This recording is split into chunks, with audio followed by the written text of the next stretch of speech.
Welcome to Pyramid Times. We have with us wonderful guest, Stephen. Stephen produced such acclaimed projects as the Academy Award winning What Dreams May Come, Somewhere in Time, and All the Right Moves. Stephen was also a co-executive producer on fan favorites Bill and Ted's Excellent Adventure and Bill and Ted's Bogus Journey. Produced She Is Out of Control, executive produced Body of Evidence, produced the first original film to the premiere on the internet, Quantum Project, starring John Cleese and Stephen Dorff. Was an executive producer on Linda McCartney for CBS Television and also nominated for Emmy Award as one of the executive producers of Homeless to Harvard for Lifetime Television. Stephen was the head of production of the film companies owned by legendary Hollywood producers Ray Stark and Dino De Laurentiis. Stephen also directed and produced Indigo and the film version of Conversations with God. In 2004, Stephen co-founded the Spiritual Cinema Circle, a monthly DVD distribution service that became an immediate international success from 2004 to 2020.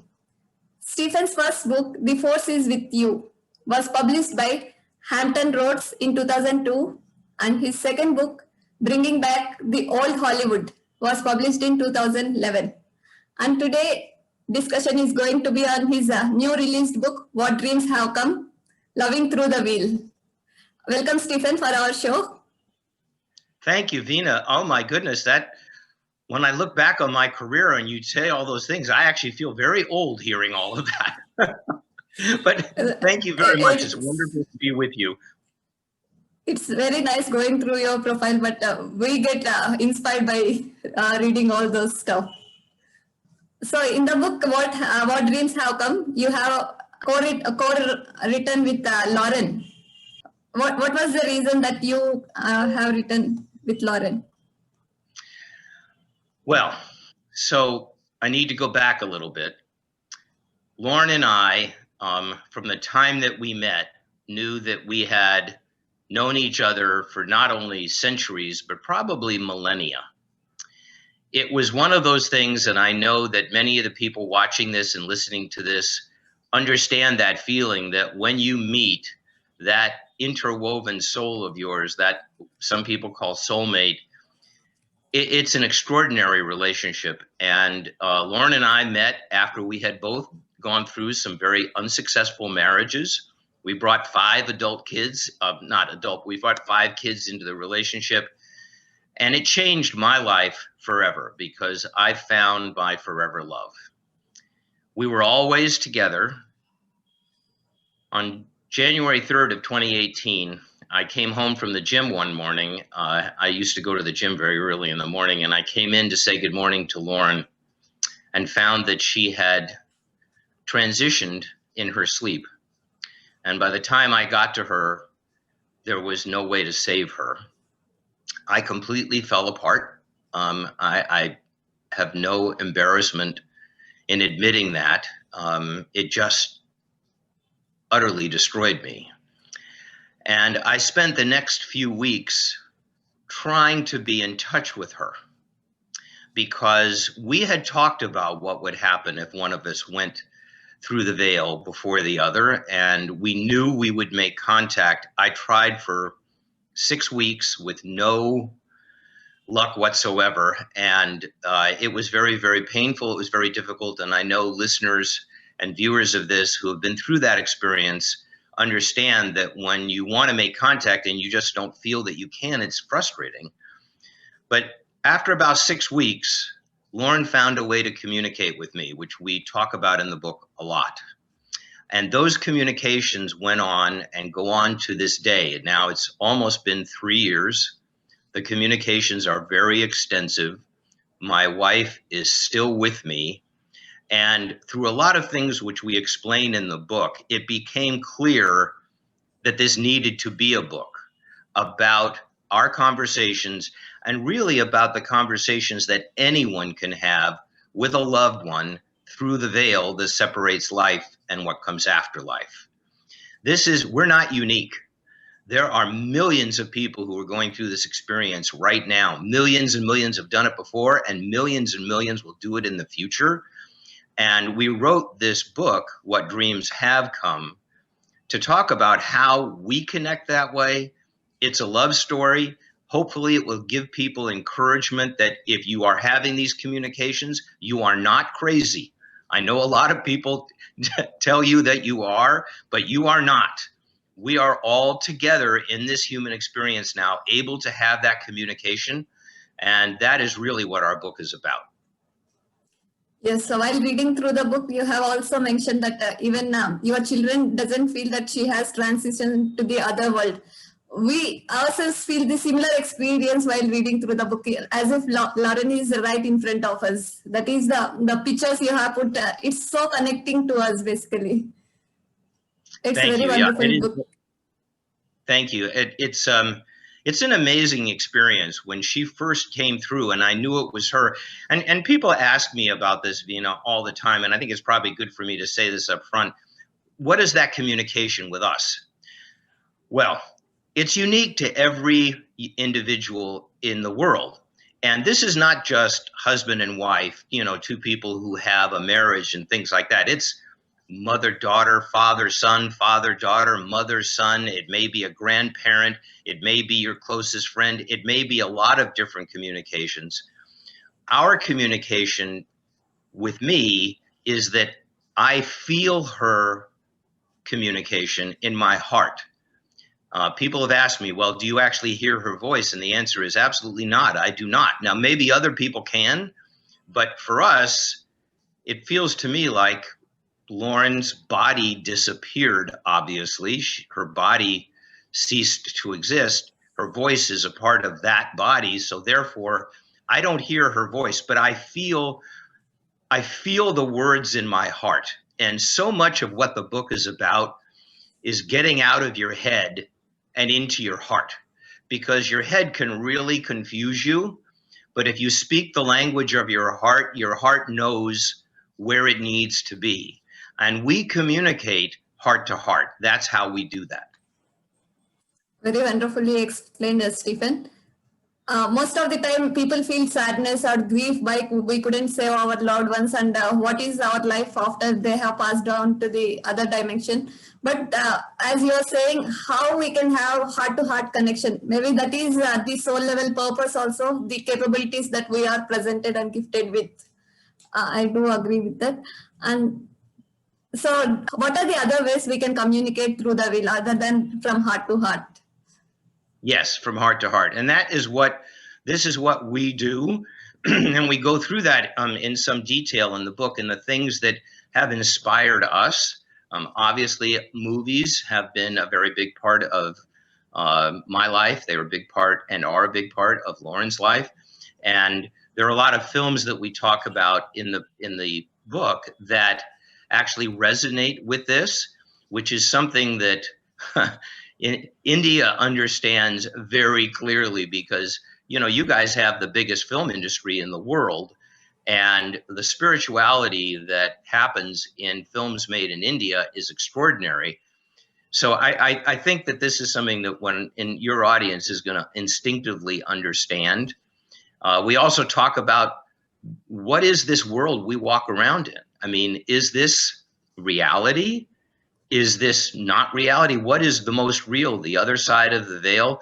And we discuss that as well. It's a very passionate love story. I think that's the best way for me to describe the book.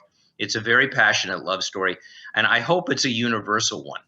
There's also a lot of humor in it. Lauren has a great sense of humor. We used to have a lot of laughter between the two of us, mostly at my expense, which I deserved. And there's a lot of humor in the book. And I think people will, hopefully, in this time of such international upheaval in so many ways, we wrote this book as a comfort, and I hope it will be to people who read it.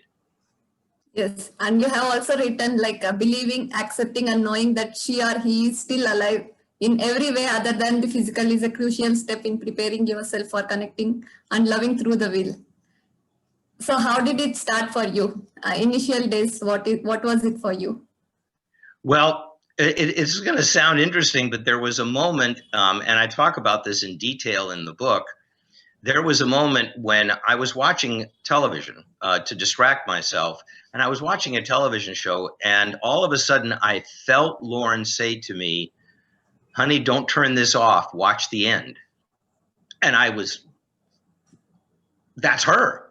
I know that. That's her. I was like shocked. And then immediately I thought what I think maybe a lot of your viewers are going to think. Well, Stephen, how do you know you're not completely crazy? How do you know you didn't just have a breakdown, and you're making all of this up to comfort yourself? Well, let me tell you something. I thought about that for a very long time.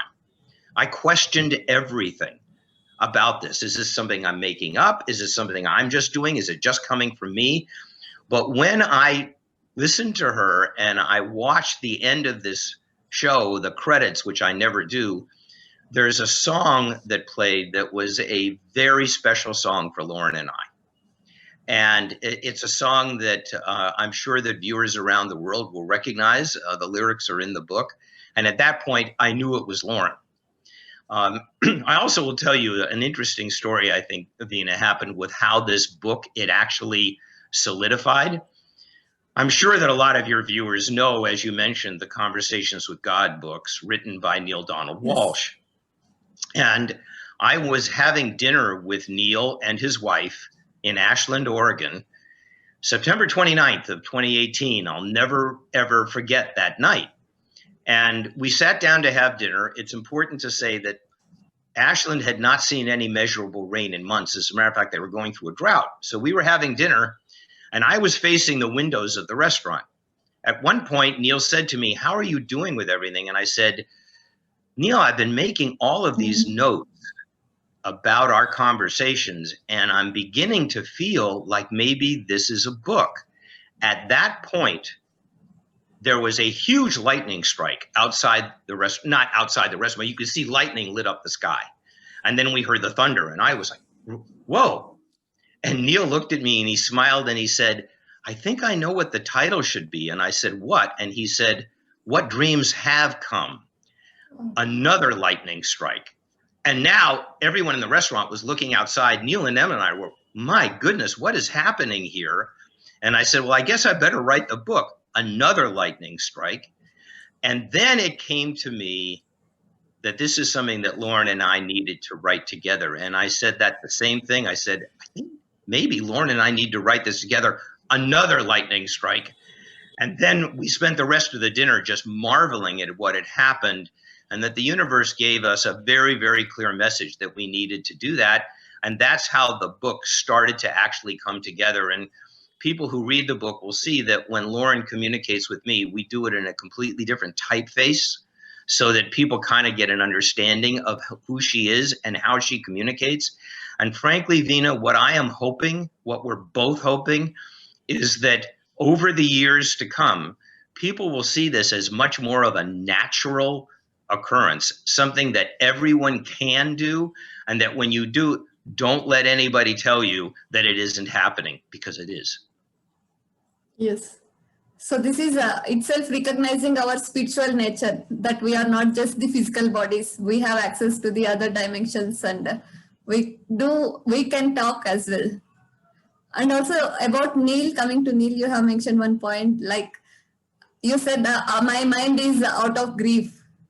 Then Neil said, "That's a good thing, Stephen. Right now, you need to be out of your mind and and in your heart." It's a very profound thing. So, what was that experience transition for you?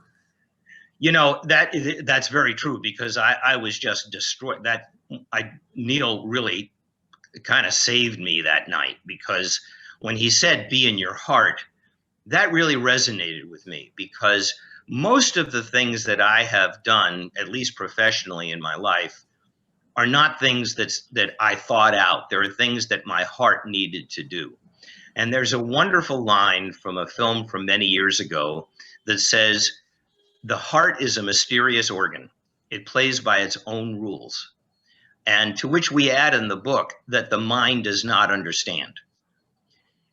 If you connect with your heart, when you do connect with your heart, it's a completely different experience. Logic, supposed reason, are not things that your heart speaks in. Your heart speaks and feels in feelings and in instincts and in love. The love is in our hearts, not in our minds. It's in our hearts. So listen to your heart, and be in your heart is pay attention to what you're feeling and let that be the thing that pushes you forward. And that's how Lauren and I communicate. Lauren, I guess the best way for me to explain this is that when we communicate, Lauren puts a very small part of her energy in my heart, and I feel it. And then I hear her, what she's saying to me. And it's something that I've grown to love and trust. And it's very important that you trust your partner. That's a very important thing, or your wife or your daughter or your son or whoever it is. And since we started this journey and since the book came out, I've been getting emails from people who have the same experience and who have been telling me, that it's really encouraging for them to see somebody be able to talk about this and to be able to actually do the dialogue and not be embarrassed to say, I'm doing this.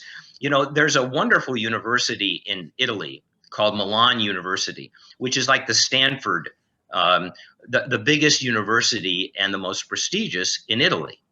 And they did a study about people who have lost loved ones. And they found that over 60% of the people who have that experience contact with that person, but most people are afraid to talk about it because they're afraid of what their friends and family may think. And what we're hoping to do with our book is to say, you go ahead and talk about it because it's real, and don't let anybody tell you it isn't. That's very profound. And one place you have also mentioned the end of programming indeed, with a couple of circles and all. What exactly it meant? Wow. Okay. Yeah, that is a very important, that's a very interesting aspect of the book. And without going into a lot of detail about it, if you Google, is reality an illusion? You get tens of millions of responses. The biggest research that is going on now in quantum physics is, what is this reality that we so-called live in? Is it real or is it an illusion? And it's something that I think that on this side of the veil, we will never be able to, quote, prove, unquote. But if you believe that that is the case, if you allow yourself to believe that is the case, then it makes this entire experience a lot more interesting and I think a lot more resonant, which is that we really truly can create our own reality. And in that reality, we can live within our hearts. And that is really what we're trying to communicate. We go into that in more detail in the book. And I know what you were referring to is what I saw when I had a heart attack. So I'll get into that just briefly with you if you want. In 2011, I had a heart attack. And it was traumatizing for Lauren and for our son Carter, who was the only of our kids that was still living at home at that point. But I had a heart attack in which my heart stopped twice in the house, and I had to be revived, thank goodness, by the great fire department and the EMTs that arrived. It stopped again in the ambulance on the way to the hospital. And it stopped again when they were wheeling me into surgery to put a stent in my heart. A lot of people asked me at the time, well, you were gone. Did you see anything? Well, I was only gone for 20 or 30 seconds because my heart stopped when the EMTs were in the house. And I actually knew I had to hang on until Lauren got them there. But I did see something. And I go into that in the book, which I think is better for people to really see the book and realize, because when you see the drawing of what it is and you realize what is behind it, and that the very clear message was, this is the end of programming, which to me took on a completely different meaning, which is now you actually can begin to create this the way you want to create it, the way you and Lauren want to create it. So there's a couple of chapters in the book, and Those of you who have seen the Matrix movies know what we're talking about. Yeah, it's very intellectual. At the same time, there is a lot of spiritual depth related to it. And also coming to one more topic in the book, a theory that you have suggested, that time doesn't actually pass. So everything is ever present, which is supported by Albert Einstein's theory of relativity as well. That states that space and time are in fact part of the intricate four-dimensional structure. Can you elaborate more on that? That is very true. When you really get into the whole aspect of time, and this is, yes, Einstein was very clear about that, that what we know as linear time does not exist. The past, the present, and the future all exist at the same time. It's how our minds and our hearts process it. But the time itself does not really exist. And by the way, this is quantum physics as well. They have actually confirmed that the way we see time is not the way time really is in the universe. And if that's true, then what it really means is that the idea of time travel is not as crazy as people think it is. You know, I made a film about that, Somewhere in Time, which was all about being able to travel back in time to meet the love of your life. And that, when you look at my career and you look at my life, the fact that Somewhere in Time was my first film as a producer, and that is about a man searching for his eternal love who is already on the other side of the veil. When you look at What Dreams May Come, that is exactly the subject matter of What Dreams May Come, which is his wife, Chris's wife, precedes him beyond the veil, and then he needs to go find her. We founded the Spiritual Cinema Circle to make movies like that. So when this happened, and I was so destroyed, Lauren really comforted me in this and saying, honey, there's no way we could do this book and help people understand that everyone can experience this unless she transitioned first. The book would not have happened without that. And I see this as all part of the plan that our souls had for this lifetime for both of us. Wow, Stephen. It's so deep, in fact. And you have also mentioned one more point, like transcendence of our love and love itself, and why, on soul level, that I will always be there and here with you. That's the opposite of abandonment. Honey, it's a total commitment.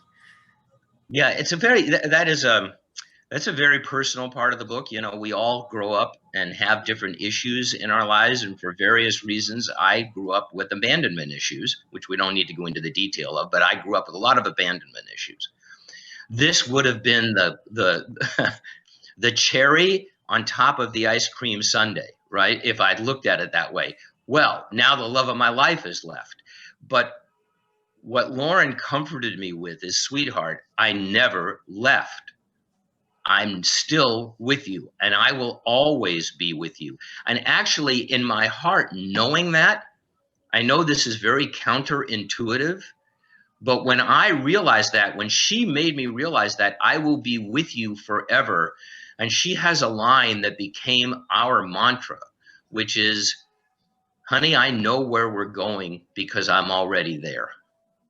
And when that penetrated my heart, I realized that no, she's not gone, only physically, and I miss that. I miss holding her hand.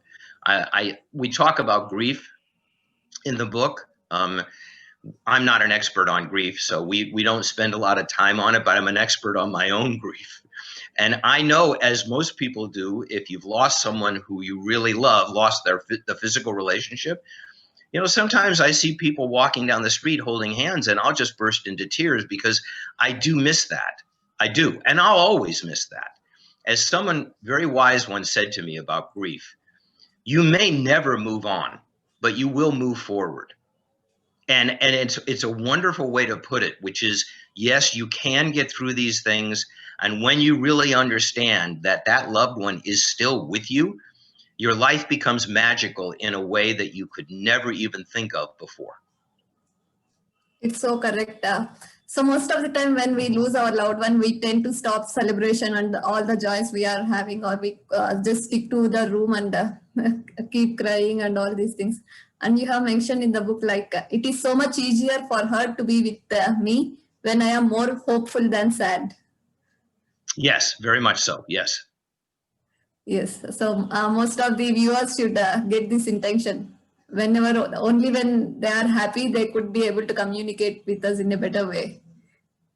Yeah, I must tell you, this has been the most, and continues to be the most extraordinary experience of my life, and probably all of our lives together. When we go back, we realize that we have spent a lot of lifetimes together, leading up to this one. And it has certainly, most of my career and a lot of my life has been about trying to remove the terror of what happens at the moment that we physically cease to exist. And now I know that whenever that time comes for me, whenever my natural journey ends, whenever our interwoven souls decide that it is time for me to depart this physical plane, I have something really beautiful waiting for me. And so do you, and so does everybody in the world. Yeah, I have one more question out of this book, but many people who have lost, they ask whether we'll be meeting in the coming lifetimes. What is your message or guidance for those souls? Well, for us, we've been here a long time, a lot of different times, and we have felt for quite a while that this is our last go round. And I've had a number of feelings that there are a lot of old souls on this planet that are beginning to see that we are not going to be coming back here again.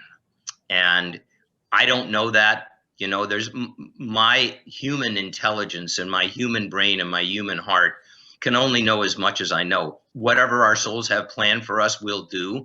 But I can say this: when the time comes that we get to reunion, I'm not going anywhere. I'm going to be right there with her. We're not going to come back. If we do come back, it won't be for a long time, because I miss her and I need to be on the same side of the veil with her and not come back here, at least for a while. Yes, that's so awesome, Stephen. So having produced Somewhere in Time and What Dreams May Come, do you see this book is a natural extension of your work? Oh, it is a natural extension. Oh my goodness, yes. I mean, to me, all of that was prelude to this. And I've already had some questions from people about, well, this is going to be a movie, isn't it, this book? And my answer is absolutely not. No, this book will not become a movie for a lot of different reasons, not the least of which is I can't imagine anybody playing Lauren other than Lauren. Yes, it's the energies that play, it's the soul level energies, and many things get into the play actually. Yes. So on your website, whatdreamshavecome.com, you encourage others to share their own stories with you. Why did you decide to do that? Thank you for asking that. Yes, whatdreamshavecome.com. You can also get the link to Amazon there, where people can buy the book. And on that, we very much decided that what we want to do is be another listening heart for people who have been through this experience and for whatever reasons may not have felt comfortable in being able to express it. So it's in the book as well, how you can email me directly with your experience. If somebody does, that is held completely confidential. The only person that sees it is me. No one else will ever see it. So it's a very private way of communicating. And it's just been fascinating already for us to receive these emails from people who have had loved ones transition to the other side. One woman just got in touch with us and said that the connection that she has is with her 17-year-old son, who was tragically killed in a car accident, and that she's now feeling like the communications she has are more common than she thought, because now she's seen it in the book and it's really encouraged her. And that's what we want to do, is to say, okay, you're not alone. We're here. and we hear you. Yeah, most of the people distrust the abilities that they are having to connect to the loved one on the other side. But this medium will definitely facilitate people to communicate with their loved one, and there are like-minded people or who resonate with what the communication that is happening. Yes, that's very true. Yes, and it could also facilitate us a healing as well, I could feel. Because withholding doesn't give any kind of healing. Only when they express, when they are able to communicate, then the healing will start and they become wholesome. Yes, that's absolutely true. I think it's a beautiful way to put it, Veena. I could not put it any more beautifully than that. Yes. Yeah. And also you have mentioned in the book, like eventually acceptance will come along with the peace of mind that it brings. Thank you. Yes, that's so nice. And one more point, it attracted my eyes is during the Towers collapse. You have mentioned that people are no more communicating their hatred or anything or revenge. All the messages that flooded during that day was a feeling of love, and we could find only love all around us. Yeah, that you're talking about that quote from Love Actually.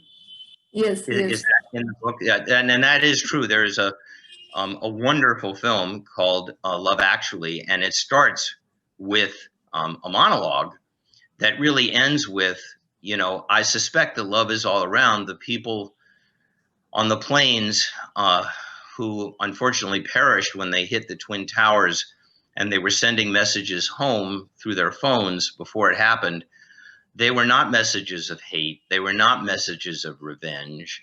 They were messages of love. And I believe at the end of that monologue, the author and the narrator say, I suspect if you look around, love is everywhere. Love is all around. And I think that's a wonderful way for us to conclude, because at the end of the day, that's really the only thing that's important. You know, there's a very old saying that on your deathbed, no one ever says, I wish I had spent more time at my office. It's always about love. Yes, yes, it is always love. And we are made up of love. Maybe that is why we connect to the love. We are at an intimate level, and in a deeper level, we know that we are made up of it. And what is your message to our audience through this book? We're living in an extraordinary era in human history. When you look back at the last 50, 60, 70 years and you see all of the spiritual material that has come into the world through books, through movies, we're living in a place where we are evolving to where the veil between life and what comes after life is not so impenetrable anymore. It's not that we can live on both sides of the veil at the same time, quote, live on both sides of the veil at the same time, but we can communicate and we can get messages and we can get love and we can get guidance. And I think maybe what I would want to leave everybody with when you said, what is the message of the book? You are not alone. That's awesome. Most of the time, being in a family also, we feel we are alone, but your message is so strong, how to trust the love within ourselves, and it is around us. So profound, Stephen. Yes, absolutely. It's so profound. No, thank you. Thank you. That's beautiful. And I've really enjoyed this, Veena. Thank you so much for arranging this, and thank you for your understanding. And I hope that we have both made a friend. Yes, that's wonderful. Thank you so much, Stephen, for the interview. You're more than welcome. Thank you. And everyone have a wonderful, wonderful day, week, month, year. And remember, you are never alone. Thank you.